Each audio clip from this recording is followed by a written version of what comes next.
Hello students, welcome to the ultimate classes. कल के class में हम लोगों ने परसेंटेज शुरू किया था। मैंने कल आपको बेसिक तरीके के क्वेश्चन सॉल्व करना सिखाया था, उसमें कैसे बनाते हैं। आज हम लोग थोड़ा ऊपर लेवल के, कि आपका थोड़ा माइंड का एक्सरसाइज हो, कैसे क्वेश्चंस पूछे जाते हैं कॉम्पिटिटिव एग्जाम्स में, बैंक में, सीजीएल में, उस टाइप के क्वेश्चंस हम लोग कुछ प्रैक्टिस करेंगे।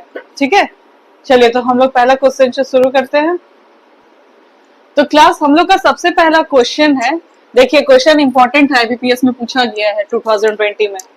A man deposits 10% of his salary in PF, he saves 30% of the remaining, the ratio of his expenses on medicine and groceries is 3:4 of the remaining salary after saving. If his expense on the medicine was rupees 2700, find the monthly salary। ठीक है, तो देखिए यहाँ पे अब हम लोग क्या समझते हैं कि 10% ऑफ हिज सैलरी पीएफ में चला गया। तो सबसे पहले सैलरी था इसका 100%, तो अब इससे 10% माइनस हो गया, तो बचा इसके पास 90% ऑफ सैलरी। ठीक है, अब 90% ऑफ सैलरी में ये क्या करता है, 30% को सेव कर लेता है। ठीक है, तो 30% ऑफ 90% ऑफ एक्स। ठीक है, इतना ये क्या करता है, सेव कर लेता है। अब जो इसमें जो बचता है,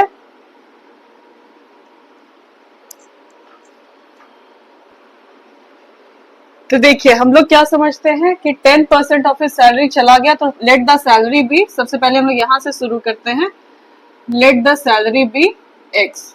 ठीक है, तो 10% इसका हट गया, तो फिर कितना हो गया इसका वैल्यू, रिमेनिंग कितना हो गया, 0.9x। ठीक है,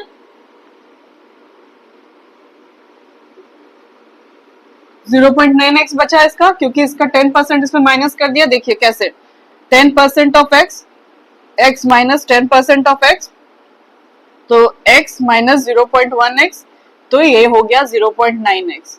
तो रिमेनिंग कितना सैलरी बचा इसके पास, 0.9x। अब लिखा है कि 30% जो है वो सेव कर देता है, तो खर्चा करने के लिए इसके पास कितना बचा, 70% ऑफ इतना, 70% ऑफ 0.9x ये खर्चा करता है। ठीक है, यहां से क्लियर हुआ, क्योंकि 30% वो रिमेनिंग में सेव कर देता है। अब है कि the ratio of his expenses on medicine and groceries is 3/4। तो अगर मेडिसिन का हम लोग एक्सपेंस निकालेंगे तो कैसे निकालेंगे, तो 3, क्योंकि रेशियो में 3 है मेडिसिन का, 3 + 4 = 7, 3/7 ऑफ जितना खर्चा उसमें किया है, 3/7 पोर्शन उसका वो मेडिसिन पे खर्चा करता है, मतलब 3/7 ऑफ 70% ऑफ 0.9x। ठीक है, और इसका वैल्यू हम लोगों को क्या दिया हुआ है कि मेडिसिन पे कितना खर्चा हुआ, 2700। क्लियर बच्चों, कहीं कोई डाउट हो रहा है?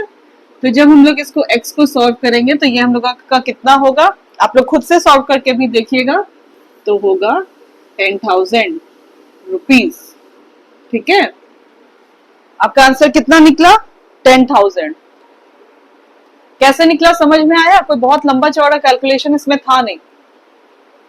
देखिए सबसे पहले आपको दिया है कि 10% ऑफ इस सैलरी को उसने पीएफ में जमा कर दिया, तो आपने कुछ भी सैलरी माना हो, मान लीजिए उसका सैलरी एक्स है, इसमें इसने 10% क्या किया, सैलरी को पीएफ में डाल दिया, तो 10% माइनस कर दिए हम लोग इसमें, तो कितना बच गया, 0.9x। मतलब इसके पास अब कितना सैलरी बचा है, जो पहले x था अब वो 0.9x बचा है। ठीक है, अब लिखता है कि 30% जो है वो सेविंग में डाल देता है, तो अब इसमें क्या है कि 30% तो इसका निकल गया, तो इसमें अब कितना बचा, 70%, और 70% में ही ये खर्चा करता है मेडिसिन पे और ग्रोसरीज पे। अब आपको दिया हुआ है कि मेडिसिन में 2700 ये खर्चा करता है, तो हम लोग अगर मेडिसिन का खर्चा निकालेंगे तो कितना हो जाएगा, तो मेडिसिन का रेशियो 3 डिवाइडेड बाय 3 + 4, जितना टोटल खर्चा हुआ इंटू जितना उसका पार्ट का खर्चा हो रहा है, और वैल्यू हम लोगों को दिया हुआ है। ठीक है, और उसके बाद हम लोगों को एक्स का वैल्यू निकल गया, मतलब सैलरी इसका कितना निकल गया, ₹10,000। बहुत इजी क्वेश्चन, पर देखिए इंपॉर्टेंट क्वेश्चन, अभी रिसेंटली पूछा गया है ये एग्जाम में। चलिए नेक्स्ट क्वेश्चन पे चलते हैं। तो देखिए हम लोग के पास ये नेक्स्ट क्वेश्चन है, Mrs Roy spent ₹44,620 on Deepavali shopping rupees 32,764 on buying laptop and the remaining 32% of the total amount she had as cash with her. What was the total amount? मतलब कि उसने क्या किया, 44,620 का शॉपिंग कर लिया, 32,764 का लैपटॉप खरीद लिया. अब जो उसके पास बचा है वो कितना बचा है, 32% ऑफ द टोटल अमाउंट. मतलब जितना अमाउंट वो लेके गई थी उसका 32% अभी उसके पास बचा हुआ है. हम लोगों को क्या निकालना है कि टोटल अमाउंट स्टार्टिंग में क्या था. तो देखिए कितना अमाउंट खर्चा हो गया, तो 100 माइनस 32% इतना टोटल खर्चा हो गया उसका, मतलब कि 68%. मतलब हो गया 68% में ये टोटल वैल्यू हो गया 44,620 प्लस 32,764. मतलब कि टोटल कैश मान लीजिए x था, तो 68% ऑफ x का वैल्यू है 44,620 प्लस 32,764. समझ में आया? क्योंकि 32% अभी उसके पास बचा हुआ है, तो कितना स्टार्टिंग में होगा, स्टार्टिंग में उसके पास 100% था, तो उसने कितना खर्चा कर दिया है, 68% खर्चा कर दिया. तो 68% का मतलब हो गया कि 44,620 प्लस 32,764. तो अब हम लोग x का वैल्यू निकालेंगे. तो x का वैल्यू कैसे निकलेगा, 4, 8, 13, 7 बाई 68 इंटू 100. ठीक है, सिंपल कैलकुलेशन.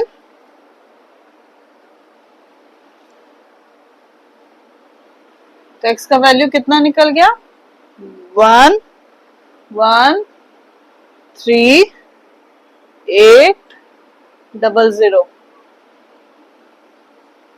ठीक है, नॉर्मल डिवीजन करके आपको x का वैल्यू यही निकल गया. तो मतलब टोटल अमाउंट उसने इनिशियली कितना कैरी किया था, तो ये है वो अमाउंट. ओके, चलिए नेक्स्ट क्वेश्चन पे चलते हैं. तो क्लास यहाँ पे ध्यान दीजिएगा, बहुत इंपॉर्टेंट क्वेश्चन है. ये भी पूछा गया था 2020 में एसएससी सीजीएल में. 2 bottles of the same capacity are 35% and 33 1/3% full of orange juice respectively. They are filled up completely with apple juice and then the contents of both bottles are emptied into another vessel.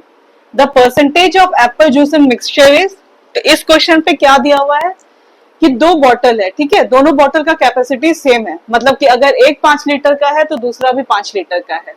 अब पहला में 35% orange juice है और दूसरा में 33 1/3% orange juice है. 33 1/3% का मतलब 100/3% उसमें ऑरेंज जूस है.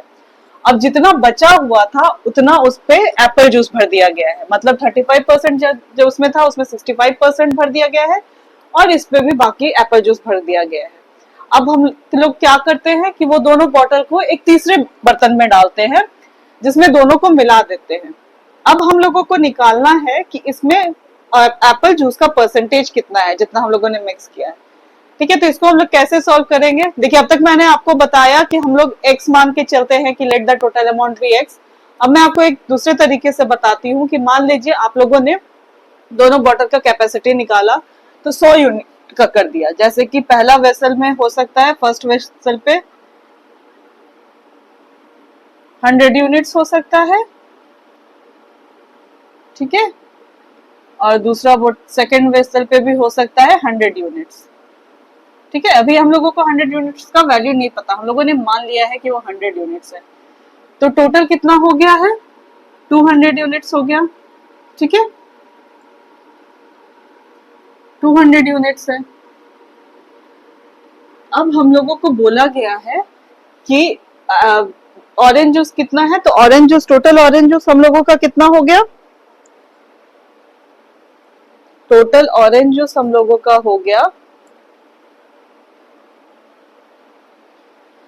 क्योंकि हम लोगों ने वैल्यू को 100 माना है तो अब पहला का कितना हो गया, टोटल ऑरेंज जूस 35 हो गया और दूसरे का ऑरेंज जूस कितना हो गया, तो 100/3 हो गया. ठीक है, क्यों हुआ समझ में आया, क्योंकि हम लोगों ने इसको 100 मान लिया तो 35% का वैल्यू हो गया 35. ये यूनिट्स में, ये वैल्यू नहीं है, हम लोगों ने इसको माना है कि ये ऐसे है. ठीक है,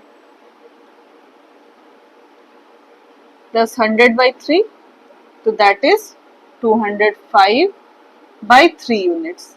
ठीक है, ये हो गया हम लोगों का। अब टोटल यूनिट्स कितना है? 200 यूनिट्स। तो जितना जगह बचा हुआ था उसमें क्या था? एप्पल जूस था। तो टोटल एप्पल जूस कितना हो गया हम लोगों का? निकालने का तरीका, टोटल एप्पल जूस हो गया कि 200 माइनस जितना ऑरेंज जूस है, तो ऑरेंज जूस कितना है? 205, तो 205/3 यूनिट्स। ठीक है, क्लियर? तो ये हो गया 600 माइनस 205/3 यूनिट्स। क्लियर?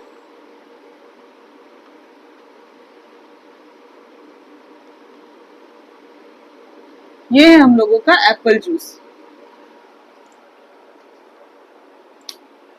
अब हम लोगों को क्या निकालना है? इसमें एप्पल जूस का परसेंटेज निकालना है। तो परसेंटेज एप्पल जूस का कैसे निकालेंगे? देखिए मैं यहाँ पे निकाल रही हूँ, कंफ्यूज नहीं होइएगा थोड़ा सा जगह पे। परसेंटेज ऑफ एप्पल जूस निकालने के लिए हम लोग क्या करेंगे? जितना यूनिट निकला है 395/3, टोटल कितना है? 200 यूनिट्स है, इसका हम लोग 100% पे निकालेंगे क्योंकि हम लोगों को परसेंटेज निकालना है। ठीक है, क्लियर? यहां तक कोई डाउट? तो इसका परसेंटेज कितना निकल गया? 65 5/6% मिक्स्ड फ्रैक्शन पे। ठीक है, ये देखिए बहुत इंपॉर्टेंट क्वेश्चन है, तरीका पता हो तो आप बहुत इजीली बना सकते हैं। मैं एक बार और बता देती हूँ आप लोगों को। क्वेश्चन में दिया हुआ है कि 2 bottles of the same capacity are 35% and 33 1/3%। सबसे पहला ये बात है, तो हम लोगों ने क्या मान लिया कि पहला वेसल पे 100 यूनिट्स हो सकता है, दूसरा वेसल पे भी 100 यूनिट्स हो सकता है क्योंकि सेम कैपेसिटी दिया हुआ है। अब ऑरेंज जूस कितना है? पहला में कितना होगा? 35 और दूसरा में कितना होगा? 33 1/3। तो टोटल ऑरेंज जूस कितना हो गया? 35 प्लस 100/3 मतलब 205/3 यूनिट्स। अब दोनों यूनिट को जब हम लोग मिलाते हैं तो कितना हो जाता है? दोनों का वैल्यू 200। तो अब एप्पल जूस कितना हो गया उसमें? टोटल जितना ऑरेंज जूस है टोटल माइनस जितना ऑरेंज जूस है उतना हम लोगों का एप्पल जूस है। तो हम लोगों ने यहाँ एप्पल जूस का वैल्यू निकाला 395/3 यूनिट। ये है एप्पल जूस। लीटर मिलीलीटर इसमें कोई नहीं है, हम लोग यूनिट्स में किया, मतलब हम लोग को वैल्यू नहीं पता है, बट हम लोग परसेंटेज उसको निकाल सकते हैं। तो और हम लोगों से यहाँ परसेंटेज ही पूछा गया है। तो परसेंटेज एप्पल जूस निकालने के लिए जो टोटल यूनिट है बाई जितना टोटल होना चाहिए इंटू 100%। तो इसको सॉल्व किया हम लोगों ने 65 5/6%। क्लियर? चलिए नेक्स्ट क्वेश्चन पे। तो क्लास यहाँ पे ध्यान दीजिए, एक काइंड ऑफ क्वेश्चन और है। The present population of village is 5500 if the number of males increases by 11% and the number of females increases by 20%, then the population will become 6330. What is the present population of females in the village? ठीक है, तो मान लीजिए हम लोग mails को denote करते हैं स्मॉल एम से और फीमेल को डिनोट करते हैं स्मॉल एफ से। ठीक है, तो क्या दिया हुआ है सबसे पहला आपको कि m प्लस एफ अभी दिया हुआ है आपको 5500। ठीक है, और नेक्स्ट आपको क्या देता है कि मेल का इंक्रीज करता है कैसे? 11% से, तो m प्लस 11% ऑफ m।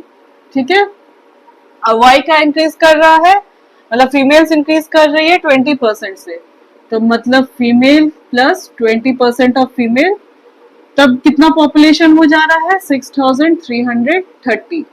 ठीक है, दिया हुआ है आपको। अब हम लोग इसको जब कैलकुलेट करेंगे तो ये क्या होगा? 1.11 m plus 1.2 f equal to 6330। ठीक है, क्लियर? अब क्या निकालना है आपको कि हम लोगों को प्रेजेंट पॉपुलेशन ऑफ फीमेल निकालना है, मतलब f का वैल्यू निकालना है हम लोग को। तो हम लोग m की जगह पे क्या लिख सकते हैं? यहाँ पे 1.11 m की जगह पे हम लोग लिख सकते हैं 5500 माइनस f। क्लियर? और ये plus 1.2 f equal to 6330। Clear है? कोई डाउट यहाँ पे? तो 55 into 111 minus 1.11 f plus 1.2 f equal to 6330। Clear है यहाँ तक? कोई डाउट?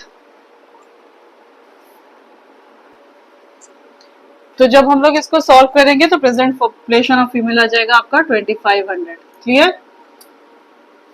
चलिए आज का लास्ट क्वेश्चन हम लोग करते हैं और फिर आज का क्लास हम लोग एंड करेंगे। अब देखिए क्लास यहाँ पे ध्यान दीजिए, in an election between two candidates 75% cast their votes, out of which 2% of the votes were declared invalid. A candidate got 9,261 votes, which were 75% of the total valid votes. देखिए total votes नहीं, total valid votes. Question पे भी ध्यान दीजिएगा। Find the total number of votes enrolled in that election, मतलब आपको total votes निकाला है जो एनरोल्ड हुए थे इलेक्शन पे, तो उसको हम लोग क्या मान लेते हैं, एक्स। अब कितने लोगों ने वोट कास्ट किया, 75% ऑफ एक्स ने कास्ट किया। ठीक है, अब इस पे क्या दिया हुआ है कि out of which 2% of the votes were declared invalid, मतलब इसमें 2% ऑफ 75% ऑफ एक्स इनवैलिड था। तो टोटल वैलिड वोट्स कितने हो गए, जितने टोटल वोट्स है minus 2% of total votes. Clear? यहां तक कोई डाउट नहीं हो रहा है? तो अब हम लोग इसको सॉल्व करेंगे और उसके बाद फिर हम लोग आंसर निकालेंगे।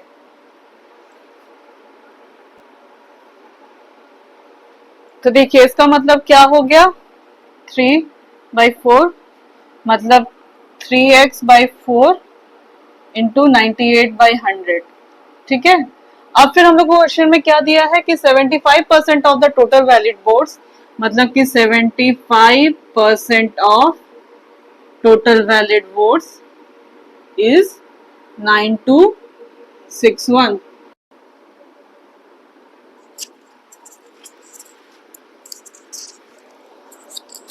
तो क्लास में आपको कैलकुलेशन समझा देती हूँ, आप लोगों को कंफ्यूजन हो रहा है। तो 9x/16 इंटू 98/100 इक्वल टू 9261। तो x का वैल्यू निकालने के लिए 9261 इंटू 16 इंटू 100, 9 इंटू 98। ठीक है, तो 28249, तो 77323। ठीक है, तो 7189, तो 921। तो क्या निकला आपका x का वैल्यू, 21 इंटू 8 इंटू 100। क्लियर? ये हो गया आपका 816800। कैलकुलेशन पे वहां पे गड़बड़ी हो गई थी, इसलिए मैंने करके आपको दिखा दिया है। ओके, चलिए मिलते हैं नेक्स्ट क्लास में। Thank you.